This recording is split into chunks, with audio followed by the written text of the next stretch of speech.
Hello welcome back to me సేవ madam channel. అందరూ ఎలా ఉన్నారండి? మనకి ఈ రోజైతే కనుక చాలామందికి ఫంక్షన్స్ డిసెంబర్ నుంచి స్టార్ట్ అవుతాయి, అప్లికేషన్స్ తీసుకుంటున్నారని అంటున్నారు కదండి. అయితే అప్లికేషన్స్ మీరు కూడా డౌన్లోడ్ చేసుకోవచ్చు మీ మొబైల్లోనే. అది ఎలాగా అన్నది ఇప్పుడు చూద్దరుగానండి. ఈ అప్లికేషనే కదా, ఇంక ఏ అప్లికేషన్ అయినా సరే మీరు ఇలాగే డౌన్లోడ్ చేసుకోవచ్చు అన్నమాట అండి. మీ మొబైల్లోని గూగుల్ అని ఓపెన్ చేసినట్లయితే ఇలా వస్తుంది.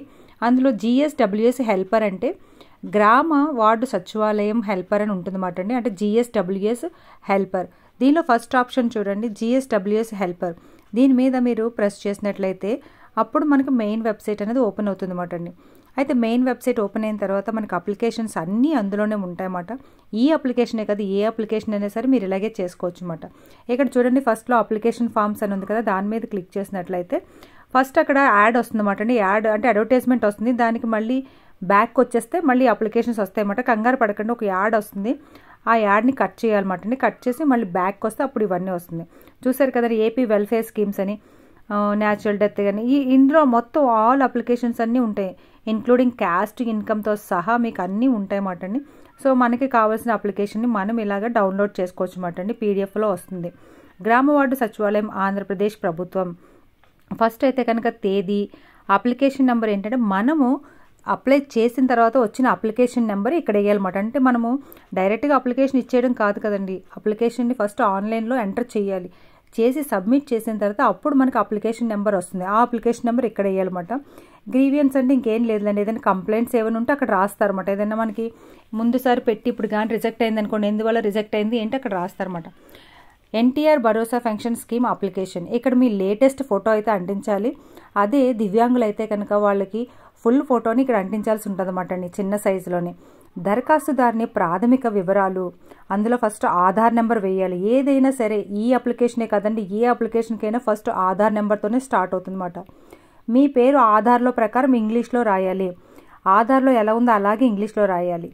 పేరుని తండ్రి కానీ భర్త పేరు కానీ ఆధార్ ప్రకారం, అంటే ఆడవాళ్ళు అనుకోండి భర్త పేరు రాస్తారు, మగవాళ్ళు అయితే తండ్రి పేరు రాస్తారన్నమాట అండి. అలాగే ఈ ఫంక్షన్కి ఎవరు అప్లై చేస్తున్నారు, ఆడవారా మగవారా. అలాగే ఆధార్ కార్డు ప్రకారం వయసు, నెల రోజు తేదీ మాట, అంటే డేట్ ఆఫ్ బర్త్ ఫుల్గా వేయాలి, డేటు మంత్ ఇయర్. విద్యార్హత, మీరు ఏమైనా చదువుకున్నారా, మీరు ఎక్కడ చదువుకుంటే ఏం చదువుకున్నారో రాయండి. వైవాహిక స్థితి అంటే డివోర్స్ అయితే కనుక డివోర్స్ అని రాయండి, లేదా మ్యారీడ్ అయితే మ్యారీడు, అన్మ్యారీడ్ అయితే అన్మ్యారీడు, వీడో అయితే వీడో, ఏదైతే అది పైన రైట్ మార్క్ చేసి పక్కన రాయండి. మొబైల్ నెంబర్, ఆధార్లో ఏ మొబైల్ నెంబర్ ఉంటే ఆ మొబైల్ నెంబరే ఇవ్వండి. పర్మనెంట్ అడ్రస్, ప్రజెంట్ అడ్రస్, మీ ఆధార్లో ఒక అడ్రస్ ఉండి మీరు ఉంటుంది వేరే అడ్రస్ అయితే అక్కడ ప్రజెంట్ అడ్రస్ దగ్గర మెన్షన్ చేయండి. 2 ఒకటైతే 2 ఒకటే రాసేయండి. డోర్ నెంబరు, వీధి, ఏరియా, జిల్లా, మండలం, సచివాలయం మాత్రం ఎక్కడో కరెక్ట్గా రాయండి. అలాగే మీ ఏరియా పిన్ కోడ్ కూడా రాయండి. 2 ఒకటే అడ్రస్ రాయండి, మీరు ఉంటున్న అడ్రస్, మీకు మ్యాపింగ్ ఎక్కడైందో అక్కడే రాయండి. ఇక ఫంక్షన్ రకం ఏంటంటే వృద్ధాప్య ఫంక్షన్ కానీ, వితంతు ఫంక్షన్ కానీ, వికలాంగు ఫంక్షన్ కానీ, ఒంటరి మహిళ, చేనేత, మత్స్యకార, అభయహస్తం, ట్రాన్స్జెండర్, డప్పు కళాకారులు, చర్మ కళాకారులు, కళ్ళు గీత కార్మికులు, వీటిలో మీరు దేనికి సంబంధించిందో అక్కడ ఆ డాష్లో రాయాల్సి ఉంటుంది. వికలాంగుల ఫంక్షన్ అయితే కనుక సదరం ID రాయాలన్నమాట అండి. మీ సదరం సర్టిఫికెట్ మీద సదరం ID ఉంటుంది, అది రాయాలి. ఇప్పుడైతే కనుక వాలంటీర్స్ లేరు కనుక ఆ 2 కూడా తీసేయండి. అలాగే ఇప్పుడు దరఖాస్తుదారుని ఉపకులం అంటే మీరు ఏ క్యాస్ట్, BCB అనుకోండి, BCA అనుకోండి, దానికి సంబంధించి ఏంటి మీరు అది రాయాలి. అలాగే రిలేషన్ టైప్ అంటే ఎవరు ఈ అప్లికేషన్ అప్లై చేస్తున్నారో, మీరే అప్లై చేస్తే సెల్ఫ్ అని రాయండి. అలాగే రిలేషన్ పేరు అంటే మీ పేరే రాయండి. పంచాయతీ పేరు అంటే మీరు ఏ పంచాయతీకి చెందుతారో ఆ పంచాయతీ పేరు రాయండి. Income certificate number, latest income certificate మీరు ఇప్పుడు తీసుకున్న నెంబర్ రాయండి. ఒకవేళ పాత ఇన్కమ్ సర్టిఫికేట్ ఉంటే మీరు సచివాలయం కానీ మీ సేవకు కానీ వెళ్తే వెంటనే తీసి రీఇష్యూ సర్టిఫికేట్ ఇస్తారో ఆ నెంబర్ వేయండి. క్యాస్ట్ సర్టిఫికేట్ కూడా అంతే, ఎందుకంటే ఇదివరకు సర్టిఫికేట్స్ మీద ఫొటోస్ వచ్చాయి కనుక అవి లేకుండా ఇప్పుడు వస్తున్నాయి, వాటి నెంబర్స్ ఇక్కడ వేయండి. అలాగే కుటుంబంలో ఇతర వ్యక్తులు ఎవరైనా ఇతర ఫంక్షన్స్ తీసుకుంటున్నారా, ఎస్ ఆర్ నో, ఎస్ అయితే ఎస్, నో అయితే నో. ఇంకా వేరే అంటే ఒక దాంట్లో వికలాంగ్ ఫంక్షన్ తీసుకొని ఒక కుటుంబంలో, అదే కుటుంబంలో ఇంకొకరు వృద్ధాప్య ఫంక్షన్ తీసుకుంటాను అనుకోండి, అప్పుడు ఎస్ అని పెట్టి అది రాయొచ్చు అన్నమాట. దానివల్ల మీకు ఇబ్బంది ఏం లేదు, రాయండి, పర్వాలేదు. ఆధార్ కార్డులో పేరు కానీ, లింగం కానీ, పుట్టిన తేదీ కానీ మార్పులు చేయించుకున్నారా, అలా మార్పు చేస్తే ఎన్నిసార్లు మార్పులు చేసుకున్నారు అది అక్కడ రాయాలన్నమాట. మీరు రాయకపోయినా మీరు ఇచ్చే ఆధార్ హిస్టరీ ఉంటుంది చూడండి, దాన్ని బట్టి వాళ్ళకి తెలిసిపోతుంది అన్నమాట. లేదనుకుంటే మీరు నిజాయితీగా అక్కడ రాసేయచ్చు.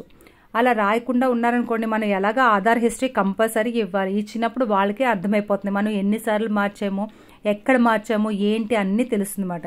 అలాగే ఇక్కడ సంతకం పెట్టాలన్నమాట అండి.